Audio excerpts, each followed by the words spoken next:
वृत्तासुर को लेकर के वर्णन आता कथा आती है। तो किसी काल विशेष में यहाँ पर है ब्रह्म इंद्र देवता को ब्रह्म हत्या की प्राप्ति होती है, लग जाती है।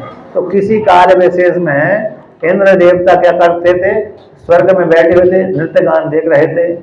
उसी काल में देवगुरु बृहस्पति आए, और देवगुरु बृहस्पति आ जाने के पश्चात इंद्र देवता ने उनका स्वागत सत्कार नहीं किया।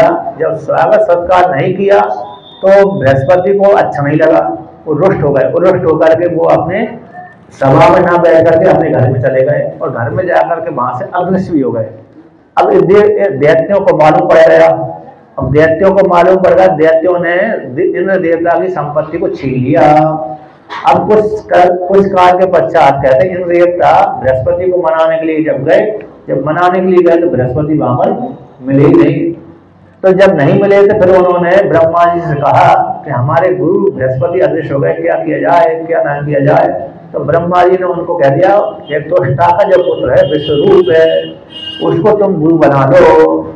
तो विश्व सारे देवता मिलकर के त्वष्टा के पुत्र विश्वरूप के पास में गए और कहा, हे विश्वरूप आप हमारे आचार्य बन जाइए, पुरोहित बन जाइए। जब बृहस्पति अदृश्य हो गए थे, बृहस्पति के अदृश्य हो जाने से दैत्यों ने, शुक्राचार्य ने दैत्यों को वरदान देकर के, आशीर्वाद देकर के देवताओं की संपत्ति को छीन लिया था। अब देवता दुखी हो गए, हमारी संपत्ति छीन गई। तो देवताओं के पास में कोई गुरु नहीं था, इसलिए देवताओं ने सारे मिलकर के, ब्रह्मा जी मिलकर के त्वष्टा के पुत्र जो विश्वरूप हैं, उनके 3 सिर थे, 3 मुख थे। तो उनको पुरोहित गद्दी पे बिठा दिया। उनके पास में गए कि हे विश्वरूप आप हमारे आचार्य बन जाइए। उन्होंने कहा है कि भाई पुरोहित कर्म करना बड़ा खराब है, यजमान के जी हजूरी करनी पड़ती है। यजमान कहते हैं सुबह उठ करके हमारा पूजा करवाना है। यद्यपि आचार्य की इच्छा नहीं है, ऋत्विज की इच्छा नहीं है, ब्राह्मण की इच्छा नहीं है, किंतु यजमान की आज्ञा मानना है, क्योंकि यजमान की आज्ञा नहीं मानेंगे तो धन कहाँ से प्राप्त होगा। तो पौरोहित्य कर्म कैसा होता है, निंदनीय होता है। फिर भी निष्काम वाले व्यक्ति के लिए वो निंदनीय नहीं होता, कामना वाले के लिए तो ठीक गलत लगता है, क्योंकि उसको जी हजूरी करना पड़ती है यजमान को। किंतु जो निष्काम व्यक्ति उसके लिए मान अपमान की कोई आवश्यकता नहीं रहती। फिर और आप देवता, आप महान व्यक्ति यदि मेरे पास में आए तो आपकी उपेक्षा मैं कैसे कर सकता हूँ, आदत में आपका पुरोहित बन जाता हूँ। तो विश्वरूप ने पौरोहित्य कर्म को स्वीकार कर लिया। जैसे वशिष्ठ भगवान ने एक बार उपेक्षा कर दी थी, तो उनकी सूर्यवंश के राजाओं को पुरोहित बनने से, तो ब्रह्मा जी ने कह दिया इस वंश में राम जी का जन्म होगा, इसलिए तुम्हारा यश फैलेगा, इसलिए तुम इस सूर्यवंश के पुरोहित बन जाओ। जब राम जी का वनवास हो गया और राम जी का राज्य पूरा हो गया, इसके बाद फिर मेरे जो वशिष्ठ भगवान सूर्यवंश के पुरोहित नहीं रहे। जब तक राम जी रहे थे तब तक ही सूर्यवंश के वशिष्ठ भगवान पुरोहित रहे। लव कुश के पुरोहित वो नहीं रहे, बल्कि राम जी के अकेले पुरोहित रहे, राम जी तक पुरोहित रहे। फिर बाद में वशिष्ठ भगवान अदृश्य हो जाते हैं। तो विश्वरूप ने भी क्या किया, देवताओं के कुल गुरु बन गया, तो पुरोहित बन गए। अब इसके पश्चात कहते हैं, यहाँ पर कहते हैं विश्वरूप ने जो असुरों ने संपत्ति छीन ली थी, उस संपत्ति को विश्वरूप ने क्या कर दिया, इंद्र देवता को पुनः लौटा दी। अतः विश्वरूप ने इंद्र देवता को नारायण कवच को उपदेश कर दिया। तो नारायण कवच को उपदेश करके शक्ति संपन्न करके असुरों के ऊपर विजय प्राप्त कर ली। जो असुरों ने जो संपत्ति छीन ली थी, देवताओं ने पुनः उसको प्राप्त कर लिया और इंद्र देवता नारायण कवच से सुरक्षित हो गए। इसके पश्चात कुछ काल व्यतीत हुआ। कहते हैं जो विश्वरूप था, विश्वरूप में जो त्वष्टा के पुत्र थे वह उनके 3 सिर थे। अब 3 सिर थे तो उसमें कहते हैं इनका पिता तो देवता था, त्वष्टा 12 आदित्यों में एक आते हैं, उनका पिता था। किंतु माता कहाँ से, असुर कुल की थी। माता थी असुर कुल की और पिता था देवता कुल का, द्वितीय के वंश का, देवताओं की कोटि का था। तो जिस कुल की माता होती है, पिता जिस कुल का होता है, तो माता के पक्ष का भी पुत्र चला जाता है और पिता के पक्ष का भी चला जाता है, दोनों के गुण मिश्रण हो जाते हैं। तो कहते हैं पिता का भी पक्ष लेता था और माता का भी पक्ष लेता था। तो कहते हैं एक मुख से तो देवताओं के लिए आहुति डालता था, और एक मुख से माता के प्रति स्नेह होने से असुर पक्ष के लिए आहुति डालता था। और एक पक्ष से अन्न खाता था तो मनुष्यों के लिए आहुति डाल देता था, तो 3 मुख से आहुति डालता था। देवताओं के लिए उच्च स्वर से डालता था और असुरों के लिए मंद स्वर से डालता था, और जो मनुष्यों के लिए और मंद स्वर से डालता था। अब 3 उसके मुख थे, तो 3 मुख में कहते हैं एक से सोम का पान करता था, एक से सोरा का पान करता था, मदरा का, और एक से अन्न खाता था। यहाँ पर प्रसंग आता है, तस्यासन विश्वरूपस्य शिरांसि त्रीणि भारत सौम पीतम स्वरहा पीतम अन्नादहमिति सुश्रमः। कहते हैं विश्वरूप के 3 सिर थे, एक सिर से तो सोम का पान। सोम रस से आप जानते होंगे, एक लता होती है, जैसे ये लता है ना, ये बेल है, इसी को सोम लता बोलते हैं, ऐसी लता बोलते हैं। तो उस लता को कूटते हैं, फिर निचोड़ते हैं। क्या करते हैं? सोम लता को निचोड़ते हैं, और निचोड़ करके रस बना, कूटते हैं, फिर निचोड़ते हैं, रस बनाते हैं, यज्ञ में आहुति देते हैं उसकी। तो यज्ञ में आहुति देने के पश्चात फिर वो बचती है, तो बचती उसी को फिर पान करता है ऋत्विज, तो सोम रस हो जाता है। तो सोमलता के द्वारा निचोड़ा गया रस को पान किया जाता है, तो सोमरस। तो एक मुख से तो सोमरस का पान करते थे, और दूसरे मुख से सुरा का पान है, मदरा का पान करते थे, और तीसरे मुख से अन्न का भक्षण करते थे। अब इस प्रकार से करते करते कुछ काल व्यतीत हुआ। कहते हैं, सावहि बर्हिषि देवेभ्यो भागम प्रत्यक्ष मुच्यकहि अवदते यस्य पितरो देवः सावश्यम नृपः। कहते हैं, जब जो विश्वरूप है, विश्वरूप देवताओं के लिए प्रत्यक्ष उच्च स्वर से जोर जोर से बोल करके देवताओं को लिए यज्ञ में आहुति डालते थे। अब कहते हैं दूसरे वो पिता पक्ष के थे, क्योंकि पिता देवता थे, उनके 12 आदित्यों में एक त्वष्टा आते हैं, तो इसलिए पिता पक्ष के लिए देवताओं के लिए प्रत्यक्ष जोर जोर से बोल करके आहुति डालते थे। और माता उनकी असुरों की थी, असर कुल से पैदा हुई थी, इसलिए असुरों के लिए धीरे गुप्त रूप से अर्थात छुप करके आहुति डालते थे। सा एव ही ददौ भागम परोक्ष मसुरान प्रति यजमान हो बहत भागम मातृष्णे बसानुगः। कहते देवताओं के लिए तो प्रत्यक्ष भाग देते थे यज्ञ में, और असुर कुल से माता पैदा हुई थी, माता के स्नेह के अधीन होकर के असुरों के लिए भी गुप्त रूप से भाग देते थे। अब जब इस एक दिन देवराज इंद्र ने ऐसा करते हुए देख लिया। जब ऐसा करते हुए जब देख लिया तो देवराज इंद्र ने देखा, ये तो क्या कर रहे हैं, कूट कर रहे हैं, धोखा दे रहे हैं, और हमारे पक्ष में होकर के देव असुर को वृद्धि कर रहे हैं। यदि असुर वृद्धि हो गए तो हमारे ऊपर आक्रमण करेंगे, तो हमारे को राज से च्युत कर देंगे, स्वर्ग लोक से च्युत कर देंगे। इसलिए इनका रहना, ऐसा करना ठीक नहीं है। इसलिए तुरंत उसने वज्र उठाया, तलवार उठाई, तीनों सिरों को काट दिया।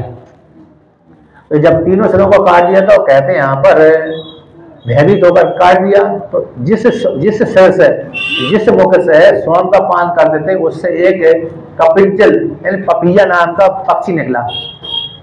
यद्यपि सिर को काटने के पश्चात भी वो सिर ऐसा लगता था मानो जीवित है। विश्वरूप के तीनों सिरों को काट देने के पश्चात भी इंद्र देवता ने देखा ये तो जीवित सा लग रहा है, मरा ही नहीं था। उसके सिर से, कहते पहले मुख से कपिंजल आता पपीहा नाम का पक्षी निकला, जिससे सोम का पान करते थे। अब जिससे सुरा का पान करते थे, उससे गौरैया नाम का पक्षी निकला, जो घरों में घोंसला बनाती है, गौरैया नाम की पक्षी निकला। अब जिससे अन्न खाते थे, उससे तीतर नाम का पक्षी निकला, जो तीतर जंगलों में रहते हैं, छोटे छोटे घास फूस में निवास करते हैं। तो तीन मुखों से क्या करते हैं, 3 पक्षी निकले, एक से पपीहा, दूसरे से तीतर, तीसरे से गौरैया नाम के पक्षी। अब इस प्रकार से कर्म करने के पश्चात त्वष्टा का पुत्र है विश्वरूप को मार देने से इंद्र देवता को ब्रह्म हत्या की प्राप्ति हो गई। जब ब्रह्म हत्या की प्राप्ति हो गई तो इंद्र देवता यद्यपि ब्रह्मवेत्ता थे, कहते ब्रह्म हत्या को नष्ट कर सकते थे, किंतु उन्होंने नष्ट नहीं किया।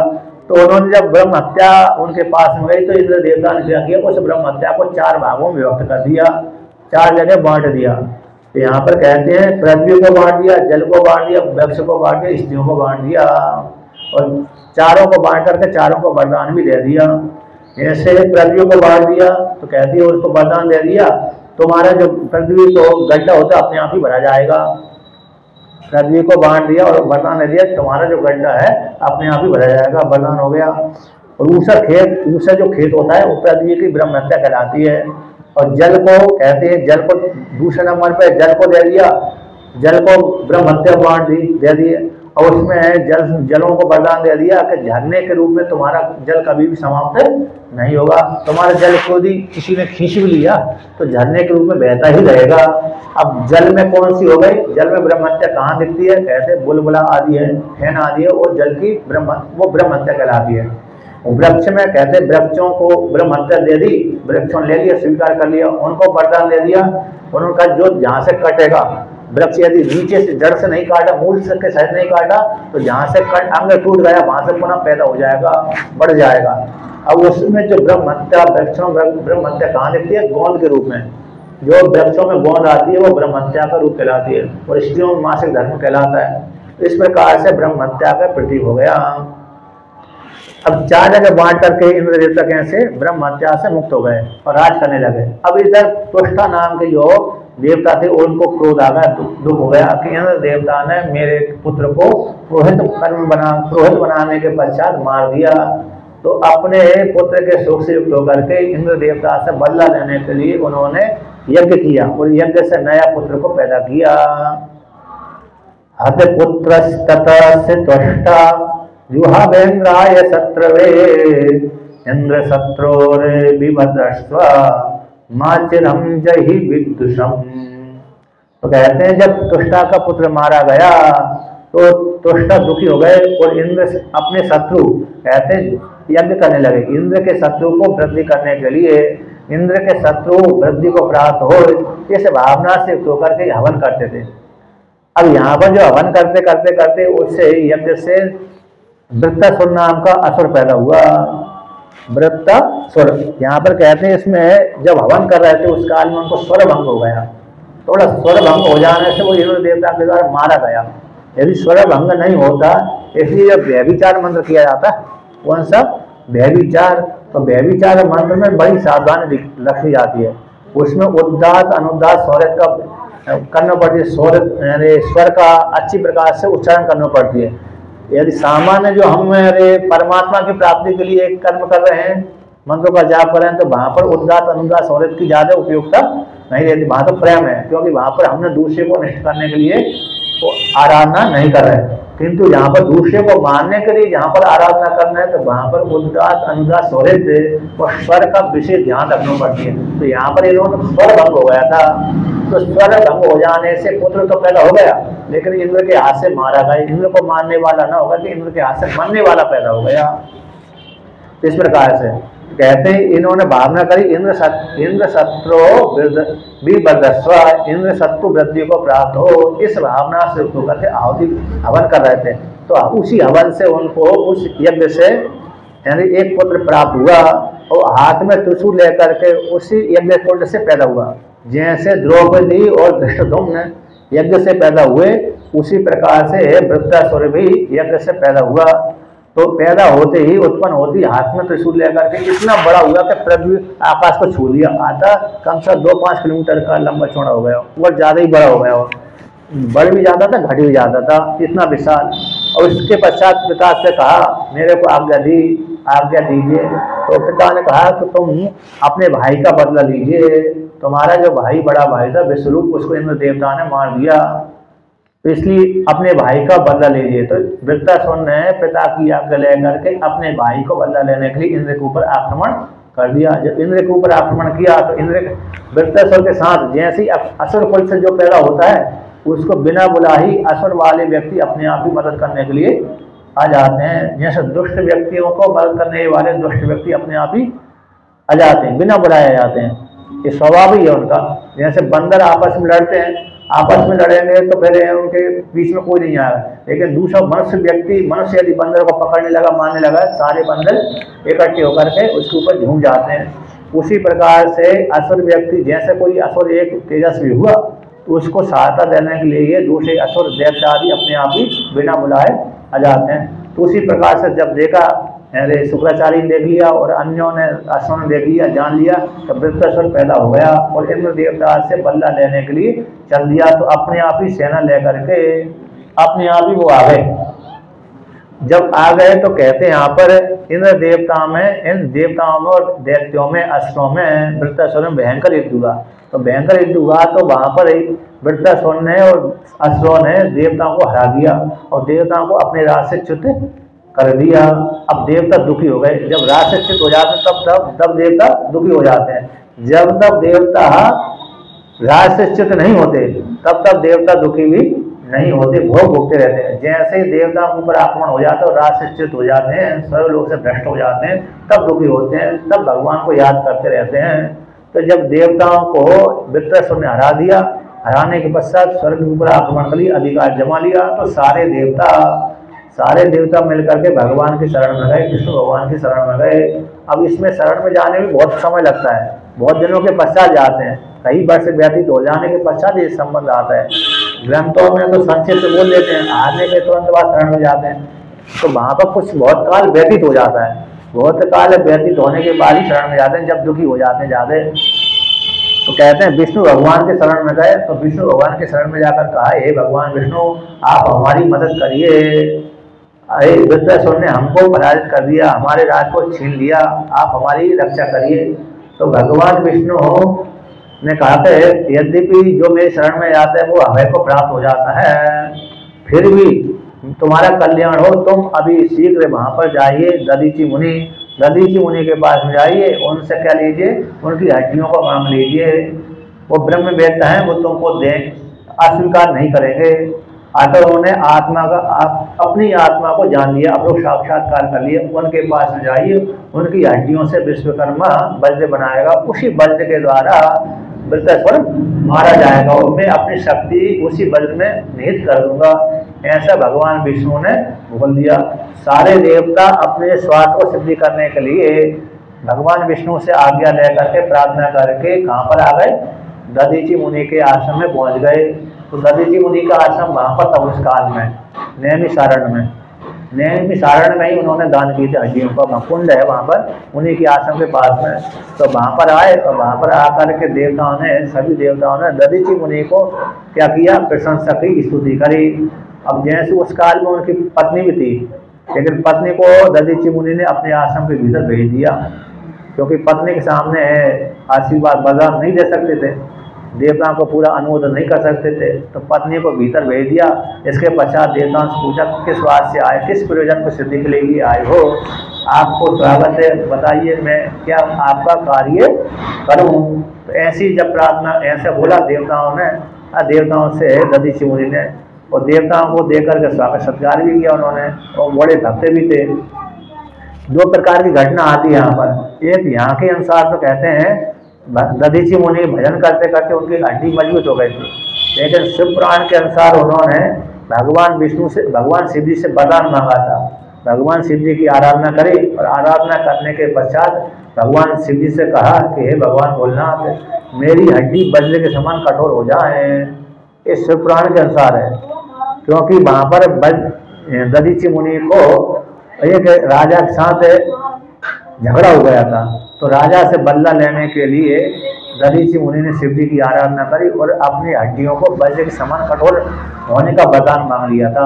तो भगवान शिव जी ने दधीचि मुनि की हड्डियों को वज्र के समान कठोर होने का वरदान दे दिया था। तो एक कल्प में उनकी भजन करते करते ही अपने आप वज्र के समान कठोर हो गए थे। विशेष रूप से शिव पुराण के अनुसार कैसे दधीचि मुनि की हड्डियां भगवान शिव जी के वरदान के द्वारा वज्र की हो गई थी, उसी हड्डियों को लेने के लिए गए थे। तो सारे देवताओं ने कहा कि महाराज भगवान विष्णु ने आज्ञा दी है कि आप अपनी हड्डियों को हमको दे दें, और जिससे हम वज्र बनाएंगे, और वज्र बनाएंगे तो इस वृत्रासुर मारा जाएगा उसी वज्र के द्वारा। ऐसे ही भगवान विष्णु ने आज्ञा दी, आपका अनुमोदन लेने के लिए आए हैं और आपकी हड्डी लेने के लिए आए हैं। तो हड्डी देना मतलब दधीचि मुनि का मृत्यु होना, बिना मृत्यु हुए तो हड्डी दे ही नहीं सकते। तो यद्यपि सामान्य यदि व्यक्ति होता तो निषेध कर सकता था, किंतु दधीचि मुनि कैसे थे, ब्रह्मवेत्ता थे, उन्होंने अपलोक साक्षात्कार कर लिया था, इसलिए उनको शरीर के प्रति मोह था ही नहीं। जब मोह नहीं था तो उन्होंने कहा ठीक है, मैं अपने प्राणों को त्याग देता हूँ, तुम अपने ये मेरे शरीर को काम धेनु घास से छटवा दो और इस हड्डियों को ले जाओ, जिससे अस्त्र शस्त्र बना लेना। तो फिर इसके पश्चात उन्होंने ध्यान लगाया और ध्यान लगा करके अपनी आत्मा को परमात्मा में लीन कर दिया। लीन करने के पश्चात फिर कामधेनु गाय ने उनके शरीर को चाट लिया और चाटने के पश्चात फिर हड्डी हड्डी बची, उसी को विश्वकर्मा उठा के ले गए, उससे वज्र बनाया और कुछ बची हुई हड्डियों से दूसरे अस्त्र शस्त्र बना दिए। उसी वज्र को लेकर के इंद्र देवता ने पुनः वृत्रासुर के साथ युद्ध किया। तो कई दिनों तक, कई महीनों तक कहते हैं वृत्रासुर के साथ युद्ध होता रहा।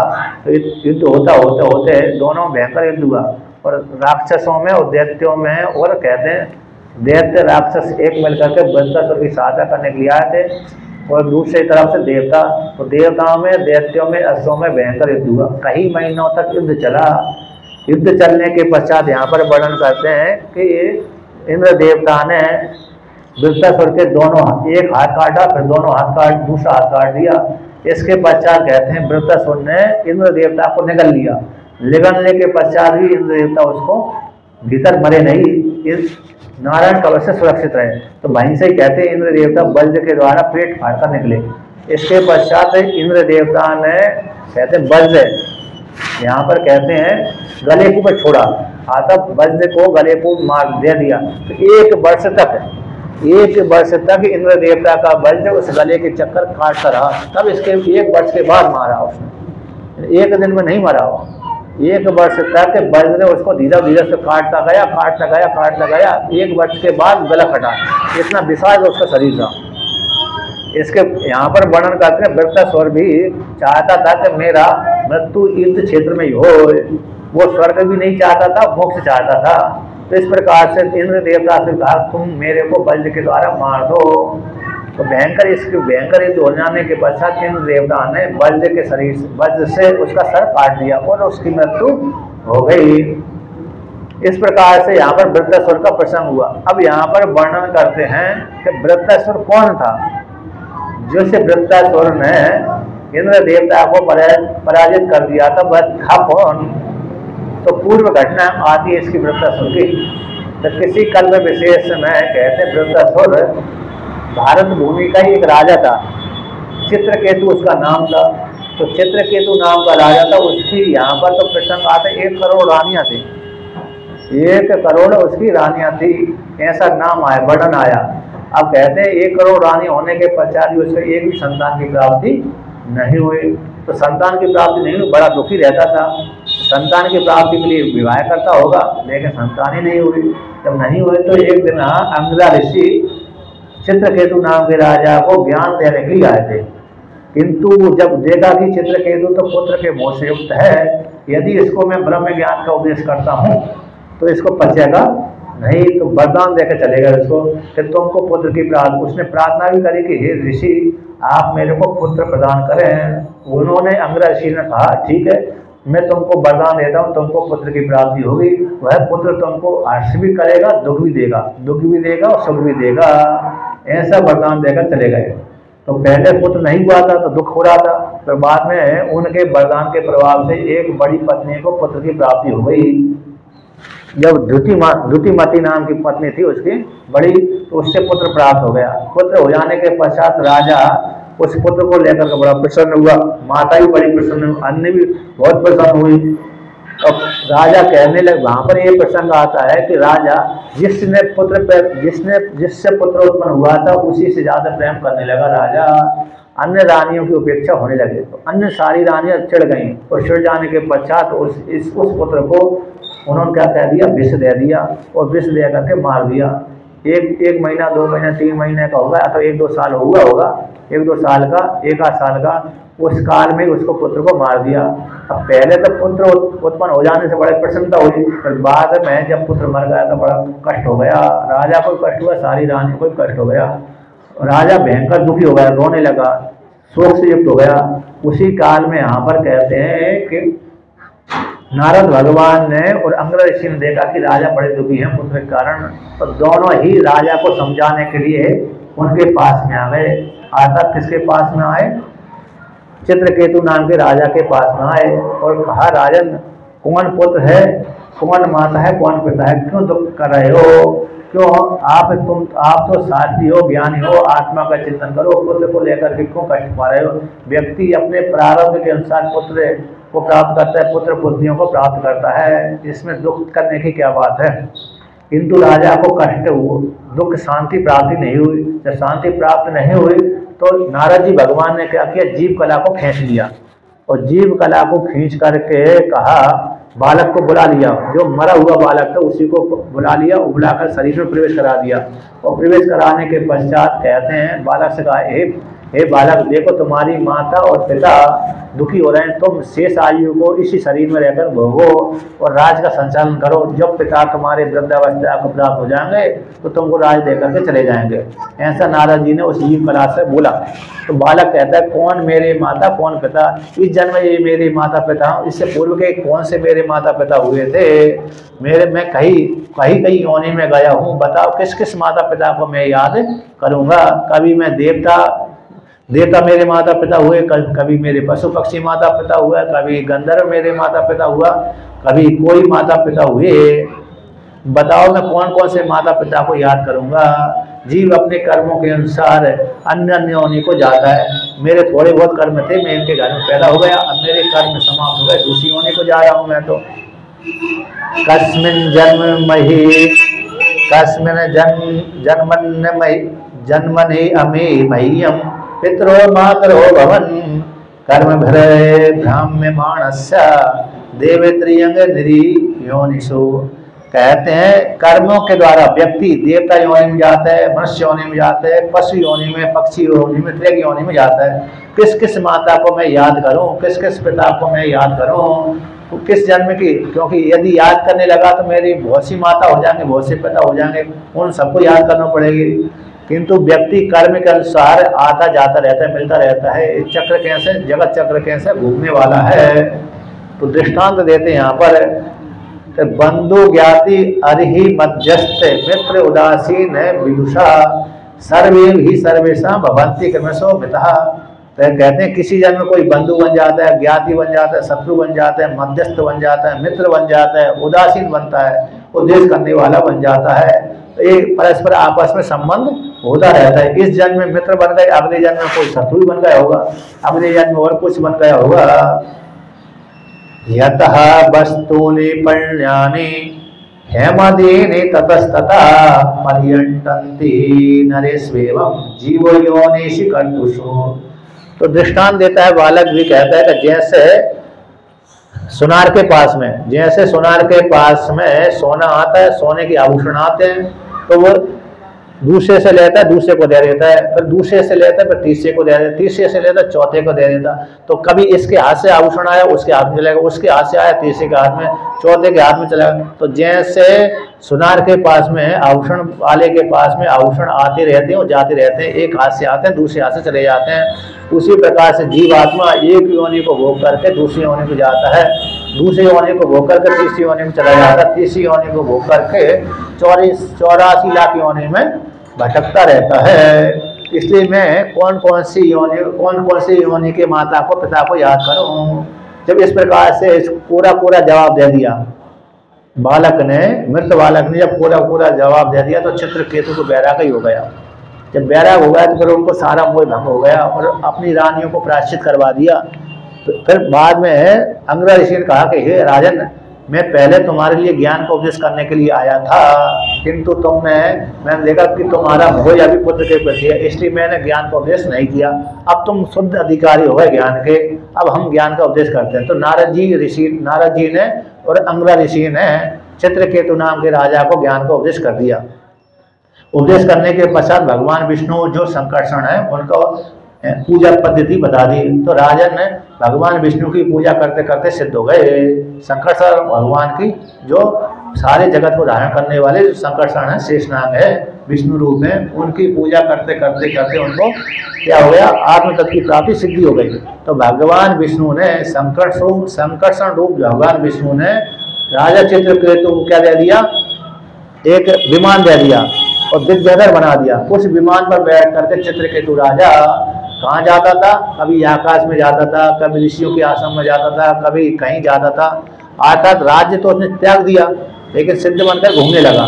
जब सिद्ध बनकर घूमते घूमते घूमते संयोगवश एक दिन शिवलोक में भगवान शिव जी के पास में पहुंच गया, कैलाश पर्वत पर पहुंच गया वही चित्रकेतु।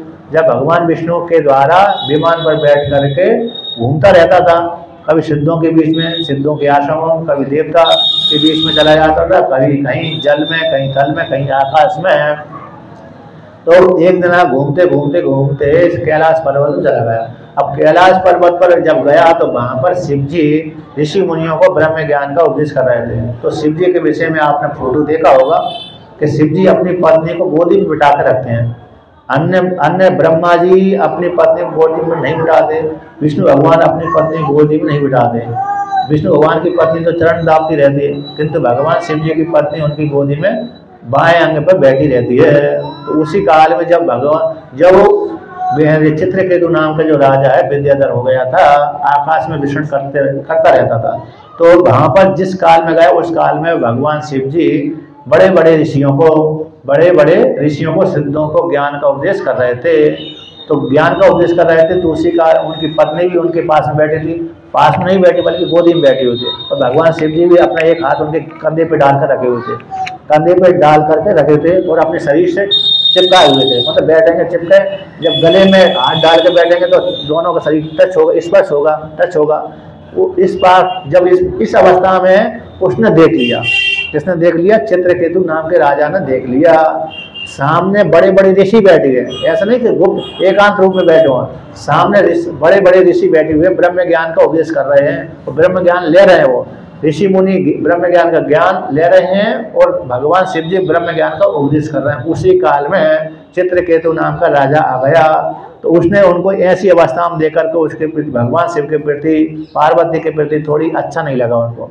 तो वो कहता है यहाँ पर, ग्रीसम ददृशे गच्छन परितम सिद्ध चारण ही आलिंग्यांकी कृताम देवी बहुना मुनि संसदी उवाचा देव्या शृणवत्या जहासा उच्चैस्तद अंतिके।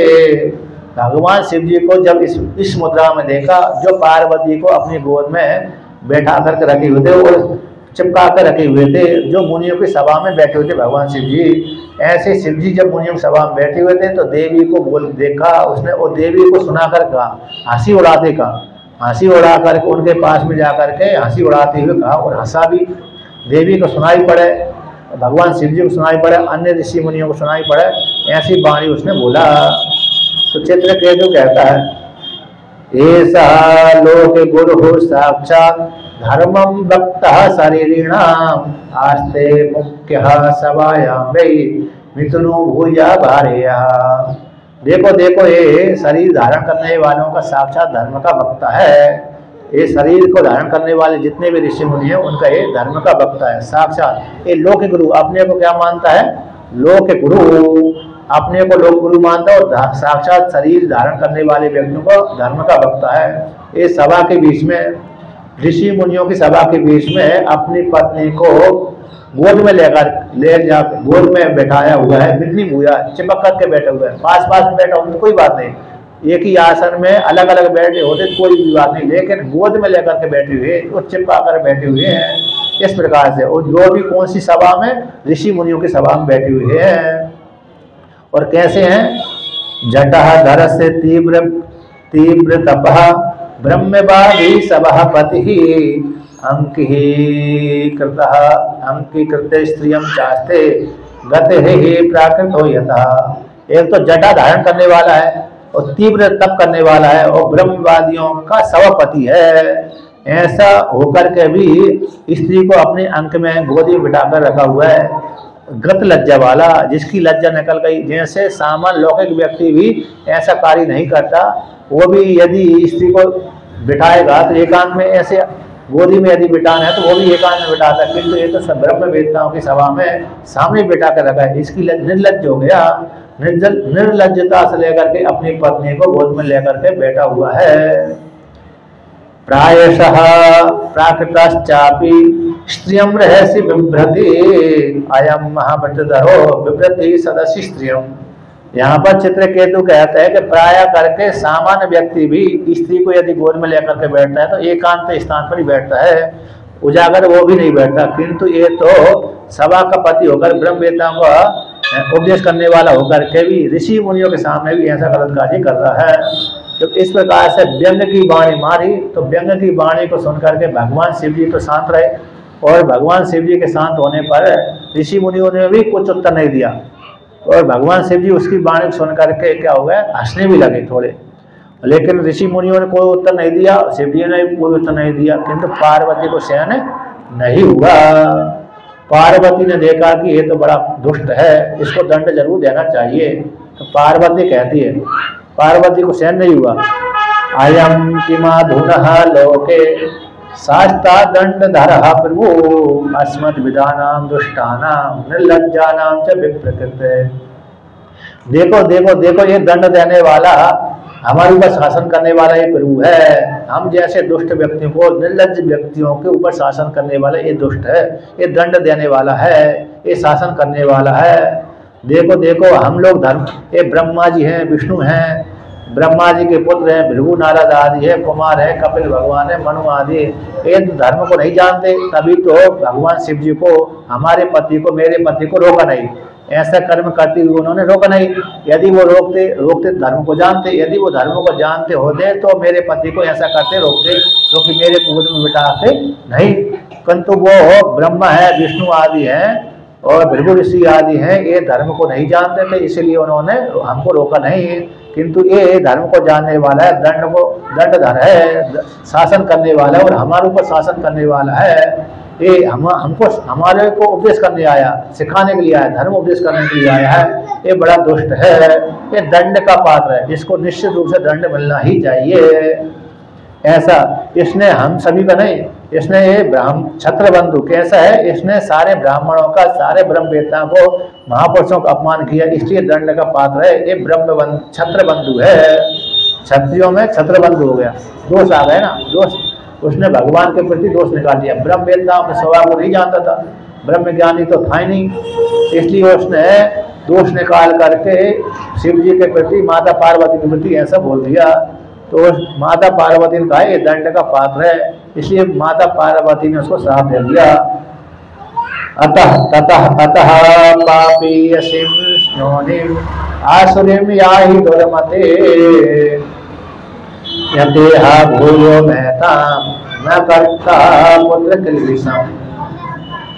तो यहाँ पर कहते हैं माता पार्वती उसको श्राप देती है, चित्रकेतु नाम के राजा को, हे दुर्मते, तू जो पाप योनि है, पापी ऐसी योनि है, ऐसी आसुरी योनि को तू चला जा। मेहता, इसके बाद हे पुत्र, तू कभी भी महापुरुषों का अपमान नहीं कर सकेगा, आता तू असुर योनि को प्राप्त हो जा। कौन हो जा? असुर योनि को तू चला जा। इस प्रकार से उसको श्राप दे दिया। तो वही चित्रकेतु ही कहते वृत्रासुर बना था माता पार्वती के द्वारा। जब माता पार्वती ने जब श्राप दे दिया तो उसका अभिमान का भंग हो गया।